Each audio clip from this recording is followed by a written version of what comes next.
দাদা,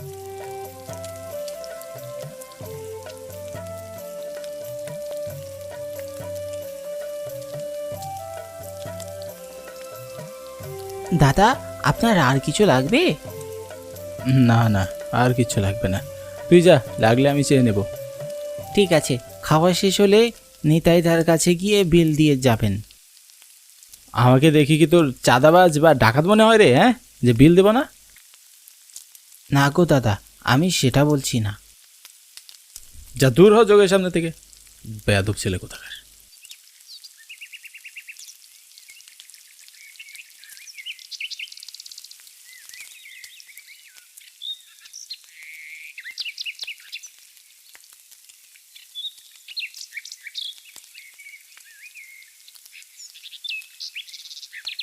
এই নিন নিতাই দা আপনার খাবারের বিল।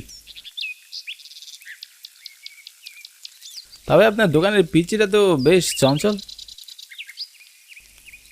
তা ঠিক, হ্যাঁ, বিচিটা টেরা বেঁকা কথায় অনেকে আমার দোকানেই আসে না, কিন্তু কি করব বলুন, মা মরা ছেলে, মারধর তো করতে পারি না।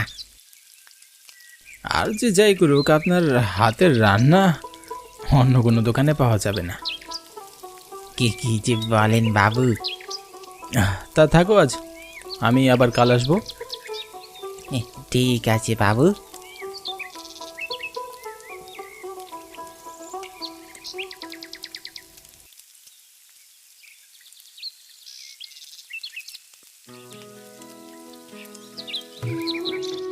নিতাইদার হোটেলের রান্নার মতো স্বাদ আর কোথাও খুঁজে পাওয়া যাবে না।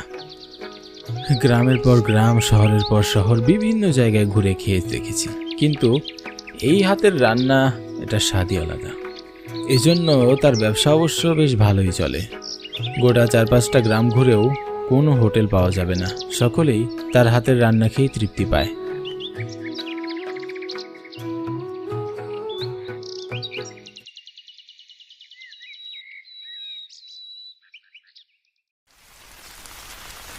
যে বৃষ্টি শুরু হয়েছে, জানি না কবে ছাড়বে। গাছপালা ভেঙে মাটিতে শুয়ে পড়ছে, যাতায়াতের রাস্তা বন্ধ হয়ে যাচ্ছে, বাতাসের গতিতে কেউ বাহিরেও যেতে পারছে না, উথাল পাতাল বাতাস বইছে চারদিকে।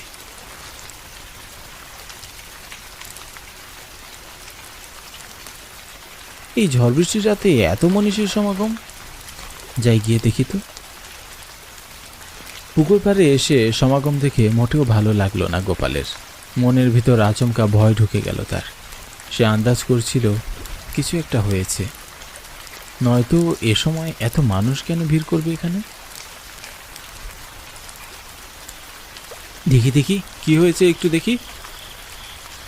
গোপাল এ দৃশ্যটি দেখার জন্য মোটেও প্রস্তুত ছিল না।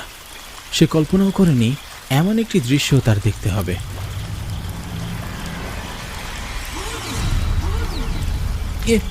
এ এ কি করে সম্ভব? এই দৃশ্যটি দেখেই গোপালের মাথা ঘুরে গেল। সে আর বেশিক্ষণ এখানে অপেক্ষা করতে পারল না। সে যত তাড়াতাড়ি সম্ভব সেখান থেকে চলে যেতে লাগলো।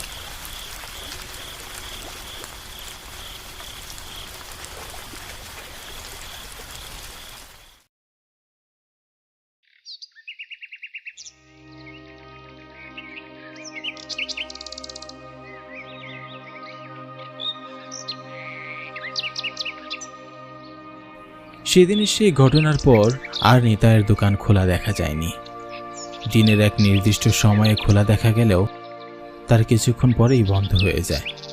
এই গ্রামে নিতাইকেও বেশি দেখা যায় না। লোকটি সেদিনের ঘটনার পর খুব ভয় পেয়ে যায়। সেদিনের ঘটনার ঘোর এখনো যেন কাটাতে পারেনি। এর ফলে তার ব্যবসায় বেশ লোকসান হয়। যখনই কেউ হোটেলে যায় খাওয়ার জন্য, তখনই দেখে হোটেল বন্ধ। কেউ আর সেভাবে হোটেলে খেতে যেতে পারে না।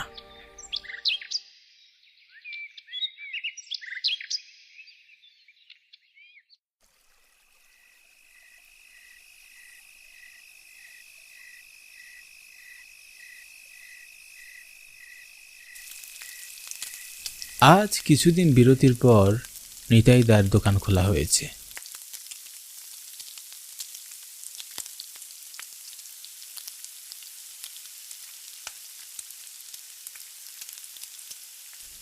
গোপাল দেখে বেশ হতভাগী হলো। সে মাসখানেক হবে নিতাইদার হোটেলে খেতে পারেনি। আজকে সুযোগ, সে কি আর মিস করবে? আজ সে খেয়েই যাবে বাজারে। তার হাতের রান্নার স্বাদ যে ভোলার নয়। সেই স্বাদ নিতেই হাজার হাজার লোক আসে এখানে খেতে। কি গো নিতাইদা, এতদিন পর ভোর সন্ধ্যাবেলা হোটেল খুলেছে? গোপালের কথা যেন নিতাইয়ের কান অবধি পৌঁছলই না। সে তার নিজের মতো কাজ করে গেল। গোপাল আর বেশি কিছু না বলে বসে পড়ল হোটেলে রাখা চেয়ারে। কিছুক্ষণের মধ্যেই তার খাবার চলে আসলো।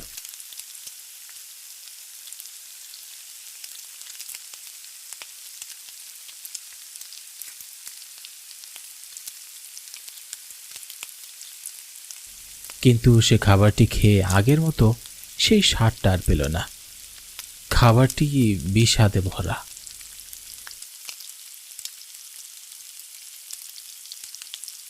খাবারে যে কোনো স্বাদ নেই। আজ যেন সব টাকাগুলোই জলে যাবে। যাকে কি আর করার।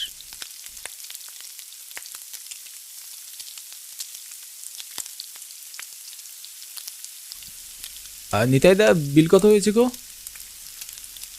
গোপাল যেতেই দেখে নিতাইদা কেমন অন্যমনস্ক। তারপরেও সে জিজ্ঞাসা করলো বিল কত হয়েছে। কিন্তু তারপরেও নিতাই তার ভাবমূর্তি বদলালো না। সে অন্যমনস্ক হয়ে একদিকে তাকিয়ে থাকে। নিতাইদা, ও নিতাইদা। কে? আমি গোপাল, গোপাল বলছি। হ্যাঁ বলো। তোমাকে আজ ভীষণ অন্যমনস্ক লাগছে যে, কিছু হয়েছে? না না, কি হবে ভাই? আচ্ছা, তা বিল কত হয়েছে? ওই 210 টাকা। এই নাও। আসি গো তাহলে, সাবধানে থেকো।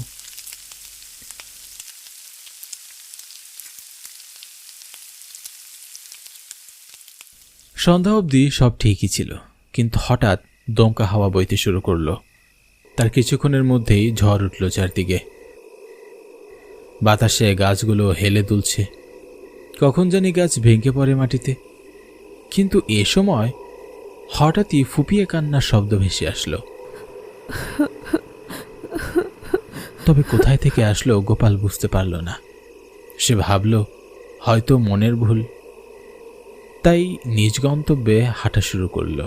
তবে হঠাৎ 1 মাস আগেই সেই রাতটির কথা তার মনে পড়ে গেল। ঠিক এমনই ভয়ঙ্কর রাত ছিল, যেটা দেখার জন্য গ্রামবাসী মোটেও প্রস্তুত ছিল না। কে কে ওইখানে? দেখে তো কোনো ভদ্র পরিবারের মেয়ে মনে হচ্ছে। তবে এত রাতে ওখানে কি করছে?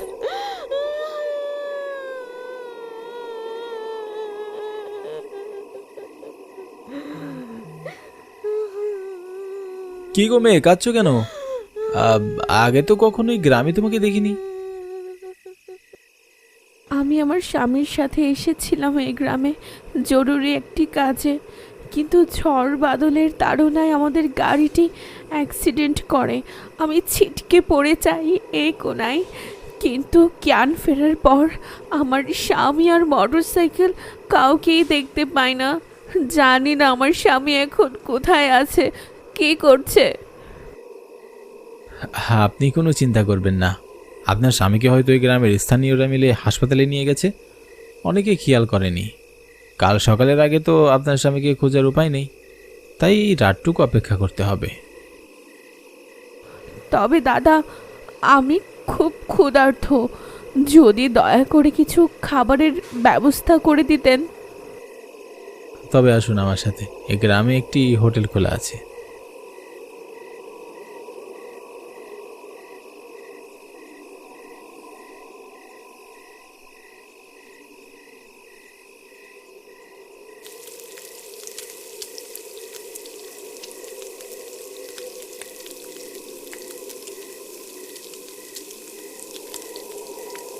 তাই ও নিতাইদা, এখানে কয়েক পদের খাবার দাও তো।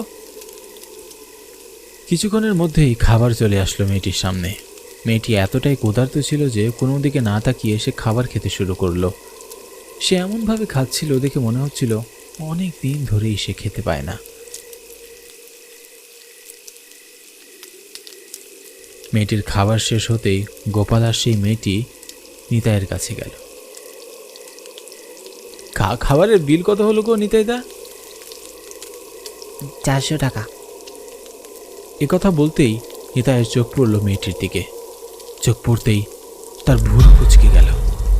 কেন জানি না, তার মনে হলো হয়তো সে এমন কাউকে কোথাও দেখেছে। খুব পরিচিত মনে হলো তার। কে কে কে তুমি? তোমাকে তো আগে কখনো দেখেছি। তা তো দেখবি, জানিস না আমি কে? মনে পড়ে সেই দিনের কথা? ঠিক 1 মাস আগে কি করেছিলিস আমার সাথে? এ কথা বলতেই নিতাইদা হকচকিয়ে গেল। তার শরীর থেকে ঘাম ঝরতে শুরু করলো। সে উত্তর কি দেবে সে বুঝতে পারছিল না। মনে পড়বে মানে? কি করেছিল? ছেড়ে দাও, ছেড়ে দাও, দয়া করে ছেড়ে দাও আমাকে। এত সহজে তোকে আমি ছেড়ে দিব? ঠিক 1 মাস আগে এমন একটি রাতে আমি আমার স্বামীর সাথে ফিরছিলাম। ঠিক সে সময় আমার স্বামী অ্যাক্সিডেন্ট হয়ে কোথায় জানি পড়ে গেল। আমি আর তাকে খুঁজে পেলাম না। ক্ষুধার্ত পেটে এসেছিলাম তোর কাছে সাহায্য চাইতে, কিন্তু কিন্তু তুই কি করলি? আমার কাছে টাকা না থাকায় আমার অসহায়ত্বের সুযোগ নিলে, তারপর নিজের দোষ ঢাকতে আমাকে মেরে ফেলে আমার মাথা মাটির নিচে লুকিয়ে রাখলি আর দেহ ফেলে দিলি পুকুরে। আজ এমন পরিণতি তোরও হবে।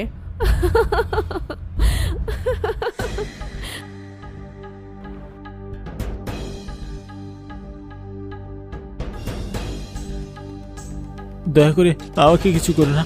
এ কথা আমি পুরো গ্রামবাসীকে বলে তোমার বিচার পাইয়ে দেব। এ কথা বলেই মেয়েটি হাসতে হাসতে উধাও হয়ে গেল।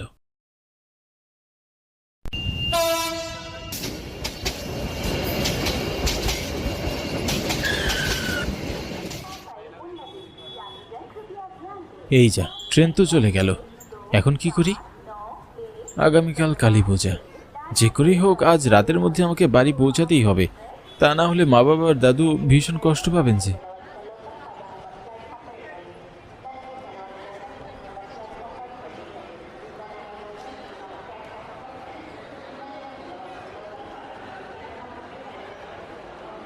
দাদা, পরের ট্রেন কটায় আসবে বলুন তো? আপনি যাবেন কোথায়? কৃষ্ণনগর যাব দাদা। রাত 8টায় কৃষ্ণনগর যাওয়ার একটা ট্রেন আছে। 8টায়? এখন তো মাত্র 7টা বাজে। আরও 1 ঘন্টা অপেক্ষা করতে হবে।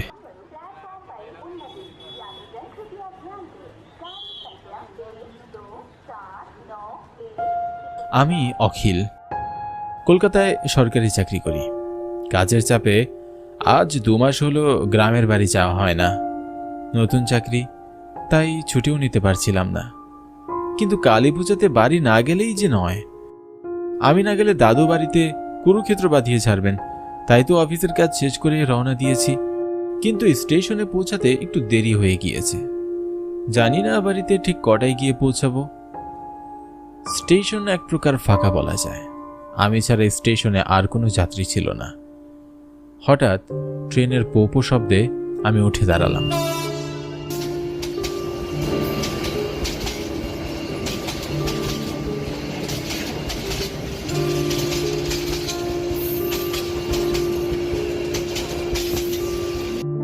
স্টেশনে ট্রেন এসে থামতেই আমি ট্রেনে উঠলাম।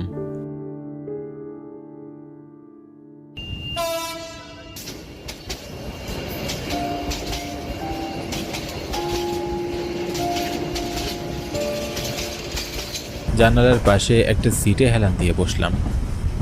সারাদিন শরীরের উপর দিয়ে অনেক ধকল গিয়েছে, তাই ক্লান্ত শরীরে আমি কখন যে ঘুমিয়ে পড়েছি বুঝতেই পারলাম না। খুব ভয়ঙ্কর একটা স্বপ্ন দেখে ভয়ে আমি চমকে উঠলাম।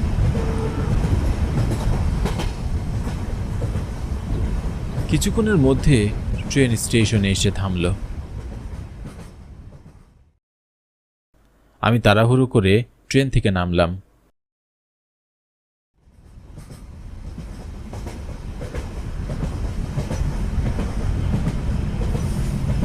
আমি ছাড়া স্টেশনে আর কেউ নামলো না। পুরো স্টেশন একেবারে ফাঁকা ছিল।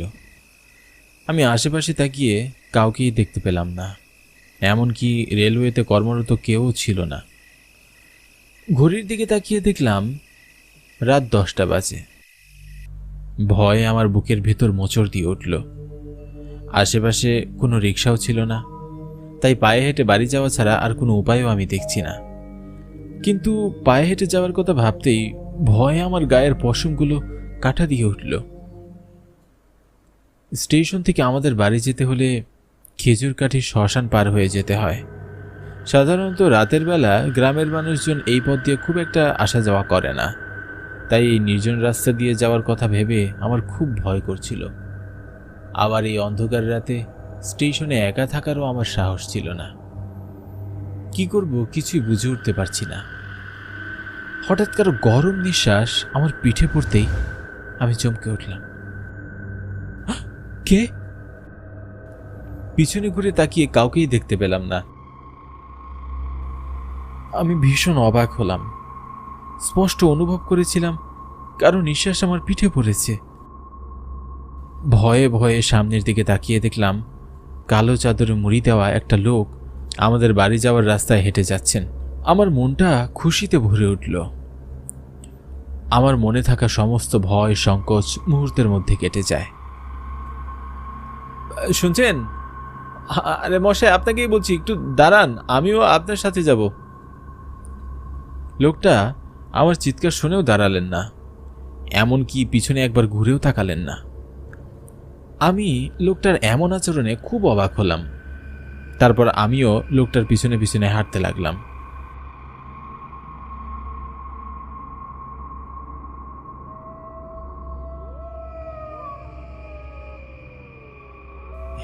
এই যে শুনছেন, একটু থামুন না, আমি আপনার সাথে যাব, শুনছেন? আমি এত ডাকাডাকি করছি কিন্তু লোকটা কিছুতেই থামছেন না। সে খুব তাড়াতাড়ি হাঁটছিল, আমি তার সাথে হেঁটে পেরে উঠছিলাম না। এবার আমার তার আচরণের সন্দেহ হলো। আমাদের গ্রামের কেউ এমন আচরণ করবার কথা নয়। লোকটা আবার চোর নয় তো? এমন কড়া গরমে ভারী চাদর মুড়ি দিয়ে আছে।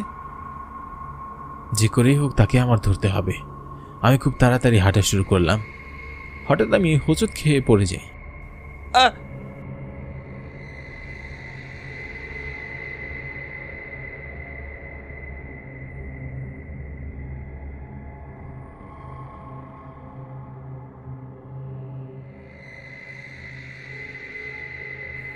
সামনে তাকিয়ে আমি ভীষণ অবাক হই।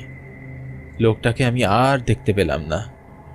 মুহূর্তের মধ্যে লোকটা কোথায় যেন হারিয়ে গেল। আমি আশেপাশে ভালো করে তাকাতে লাগলাম, আর তখনই একটা খেজুর গাছ থেকে ভয় আমার বুকটা কেঁপে উঠল। এখান থেকে শ্মশানের সীমানা শুরু হয়েছে। শ্মশানের আশেপাশে কিছু একটা জঙ্গল হয়ে আছে। আমাবস্যার ঘুটঘুটে অন্ধকার রাতে সেই জঙ্গলকে আরও ভয়ঙ্কর মনে হচ্ছে। সাধারণত আমাদের গ্রামের লোকজন এই পথ দিয়ে দিনের বেলায়ও খুব একটা যাওয়া আসা করে না, আর রাতের বেলা তো যাওয়া আসা করার প্রশ্নই আসে না। কিন্তু এই পথ ছাড়া আমাদের বাড়ি যাওয়ার আর কোনো পথ নেই। ঘুটঘুটে অন্ধকারে ঠিকমতো রাস্তা দেখা যাচ্ছে না। আমি সামনে আগানোর সাহস পাচ্ছি না। আবার স্টেশনে ফিরে যাওয়ার মতো আমার সাহস নেই। কি করব কিছুই বুঝে উঠতে না পেরে, কোনো উপায় না পেয়ে আমি বাড়ির পথে হাঁটতে শুরু করলাম। আমি খুব তাড়াতাড়ি হাঁটছি। কেন যেন মনে হচ্ছে আমার পিছনে পিছনেও কেউ হাঁটছে, কিন্তু পিছনে ঘুরে তাকানোর সাহস আমার নেই। ভয়ে আমার গায়ের পশমগুলো কাটা দিয়ে উঠল। আমি আরো দ্রুত হাঁটা শুরু করলাম। কিন্তু কি আশ্চর্য, আমি এত তাড়াতাড়ি হাঁটছি কিন্তু কিছুতেই যেন শ্মশানের সীমানাটা পার করতে পারছি না। পথ যেন কিছুতেই শেষ হচ্ছে না। ভয়ে আমার বুকের ভিতর ধুকধুক করছে। আমি মনে মনে ঈশ্বরের নাম জপ করছি আর হাঁটছি। হঠাৎ আমি পিছনে ঘুরে তাকিয়ে চমকে উঠলাম। কি আশ্চর্য, আমি এখনো খেজুর গাছের কাছেই আছি। এত সময় হেঁটে আমি একটু সামনে আগাতে পারিনি। ভয়ে আমার বুকের ভিতরটা কেঁপে উঠল। শরীরের সমস্ত শক্তি দিয়ে আমি দৌড়ে পালানোর চেষ্টা করলাম, কিন্তু খুব অদ্ভুতভাবে বারবার ঘুরে ফিরে আমি শ্মশানের সামনেই চলে আসছি। আমার বুকের ভিতরের প্রাণ পাখিটা ছটফট করছে। ভয় আমার প্রাণ যায় যায় অবস্থা। দৌড়াতে দৌড়াতে আমি হাঁপিয়ে গিয়েছি। পানির তৃষ্ণায় গলা শুকিয়ে কাঠ হয়ে গেছে। অখিল, বাবা অখিল। হঠাৎ বাবার কণ্ঠ শুনে আমি চমকে উঠলাম, কিন্তু আশেপাশে কোথাও আমি বাবাকে দেখতে পেলাম না। বাবা, তুমি তুমি কোথায় বাবা?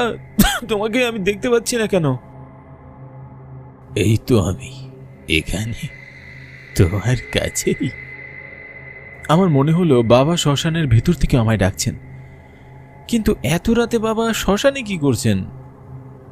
বাবার আবার কোনো বিপদ হলো না তো? আমার মন খুব অস্থির হয়ে আছে। আমি বেশি কিছু ভাবতে পারছি না। তাড়াহুড়ো করে আমি শ্মশানের ভিতরে এগিয়ে যাই।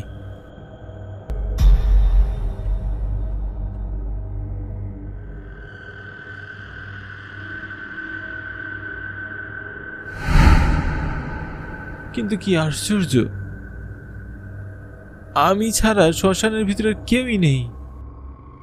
এখানে তো আমি কাউকে দেখতে পাচ্ছি না, কিন্তু আমি যে স্পষ্ট শুনেছিলাম বাবা আমায় ডাকছেন। ভয়ে ভয়ে আমার আশেপাশে তাকিয়ে দেখলাম শ্মশানের ভিতরে অনেক খুলি আর কঙ্কাল পড়ে আছে। প্রচণ্ড ভয়ে আমার গা কেঁপে উঠল। সেখানে আর এক মুহূর্ত দাঁড়িয়ে থাকার সাহস পেলাম না। তাড়াহুড়ো করে আমি শ্মশান থেকে বেরিয়ে যেতে লাগলাম। আর তখনই কেউ আমার পিছন থেকে ডাকলো আর বলল, চলে যাচ্ছিস? আমি পিছনে ঘুরে তাকিয়ে চমকে উঠলাম। আমি দেখলাম কালো চাদর মুড়ি দেওয়া লোকটা আমার পিছনে দাঁড়িয়ে আছে। আমি খুব অবাক হয়ে বললাম, কে কে আপনি? এই অন্ধকারে শ্মশানের ভিতরে কি করছেন? তোর জন্য অপেক্ষা করছি। আগামীকাল কালী পূজা, আর তুই আজ বাড়ি আসবি তা আমি আগে থেকেই জানি। তাই বলে আমার জন্য শ্মশানে অপেক্ষা করতে হবে কেন? বাড়িতে অপেক্ষা করলেই পারতেন। বাড়ি গেলে কি আর আমি তোকে ধরতে পারতাম?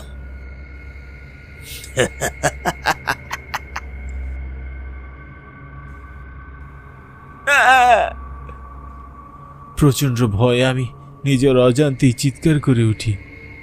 আমি দেখলাম লোকটার পরনে ধবধবে সাদা পোশাক, মুখের অর্ধেক অংশ পোড়া, এক চোখ দিয়ে গড়িয়ে রক্ত পড়ছে, মুখ দিয়ে লালা ঝরছে, হাতের নখগুলো খুব হিংস্র দেখাচ্ছে। ইনি যে কোনো মানুষ নন, ভয়ঙ্কর একটা প্রেতাত্মা, তা বেশ বুঝতে পারছি। ভয়ে আমার চোখ কপালে উঠে যায়, বুকের ভেতরটা পানি শূন্য হয়ে যায়, হাত পা থরথর করে কাঁপতে থাকে। প্রেতাত্মাটা খুব কর্কশভাবে বলে, তোর বাবাকে মেরেছি, এখন তোকে মারবো, তোর পরিবারকে নির্বংশ করে ছাড়বো। প্রেতাত্মাটার হুঙ্কার শুনে আমি আর সেখানে দাঁড়িয়ে থাকার সাহস পেলাম না। প্রচণ্ড ভয় আমি দৌড়ে পালানোর চেষ্টা করলাম। আমি আমার শরীরের সমস্ত শক্তি দিয়ে দৌড়াচ্ছি, কিন্তু খুব আশ্চর্যজনকভাবে বারবার ঘুরে ফিরে আমি প্রেতাত্মাটার সামনেই চলে আসছি। আর প্রেতাত্মাটা খুব ভয়ঙ্কর ভাবে হাসছে। ভয় আমার প্রাণ যায় যায় অবস্থা। বুকের ভেতরের প্রাণ পাখিটা ছটফট করছে। মনে হচ্ছে এখনই প্রাণ পাখিটা বেরিয়ে যাবে।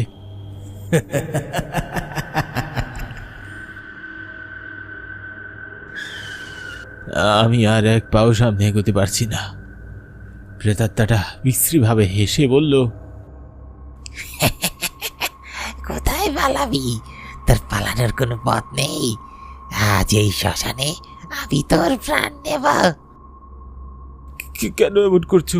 কেন তুমি আমার প্রাণ কেড়ে নিতে চাইছো? গ্রামের সবাইকে তুমি অতিষ্ঠ করে তুলেছ। তোমার যন্ত্রণায় রাতের বেলা কেউ ঘরের বাইরে বের হওয়ার সাহস পায় না।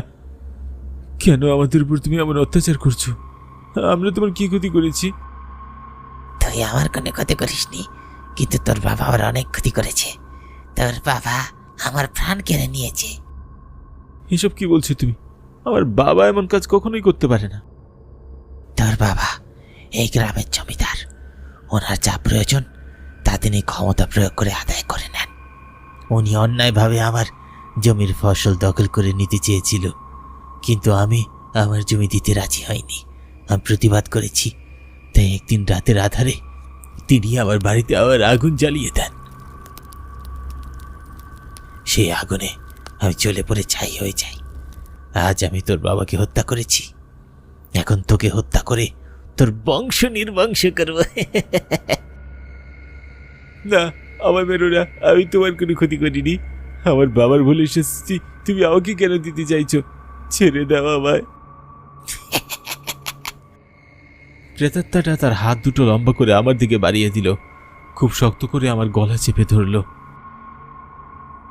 বাঁচার জন্য আমি আকুতি মিনতি করছিলাম, কিন্তু কিছুতেই প্রেতাত্মাটার হাত থেকে ছুটতে পারছি না। আমার দম বন্ধ হয়ে আসছে।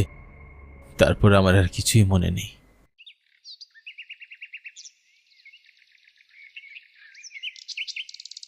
সূর্যের কড়া আলো আমার চোখে পড়তেই আমি জ্ঞান ফিরে পাই। আমি এখনো বেঁচে আছি, তা যেন আমার বিশ্বাসই হচ্ছে না। এক পা দুপা করে এগিয়ে আমি বাড়ির দিকে হেঁটে যাই। জানি না বাড়িতে এখন কি অবস্থা।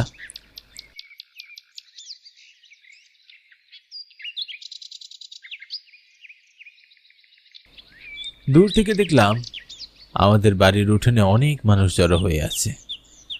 আমার বুকের ভিতরটা মোচড় দিয়ে উঠল। গত রাতে প্রেতাত্মাটার কথা বলা মনে পড়ে গেল। আমি তাড়াহুড়ো করে এগিয়ে এসে দেখি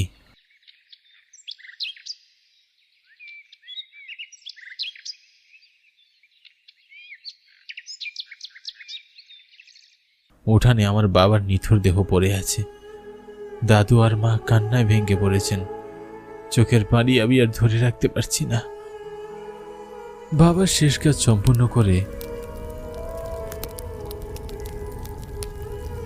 দাদু আর মাকে নিয়ে আমি শহরে চলে এসেছি। আর কোনোদিন আমরা গ্রামে যাইনি।